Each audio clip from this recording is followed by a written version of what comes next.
Samsung officially announced the Galaxy F55 5G will launch in India on May 17. A closer look at the device reveals this is just the Galaxy C55 that launched earlier this month in China, but with a different name. A new leak has now revealed the price of the Samsung Galaxy F55 5G in India. The base will be the 8/128GB variant, which will retail at 26,999 rupees. The mid-tier 8/256GB model will go for 29,999 rupees, while the top-of-the-line variant with 12/256GB variant is expected to retail at 32,999 rupees.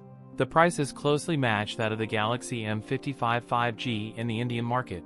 Galaxy F55 has been tipped to carry a 6.7-inch Full HD Plus Super AMOLED screen with up to 120Hz refresh rate, a Snapdragon 7 Gen 1 SoC. The device also appeared with 8 and 12GB RAM and Android 14, likely with One UI 6.1 on top. It scored 843 and 2,307 points in Geekbench's single and multi-core tests. The Samsung Galaxy F55 is said to get a 50-megapixel, 8-megapixel ultra-wide and 2-megapixel macro camera at the back, a 32-megapixel selfie camera. It is packed a 5,000 mAh battery with 45W wired charging support. That's it for today's video. If you enjoyed it, don't forget to like, comment, and subscribe for more content. Thanks for watching, and I'll see you in the next one.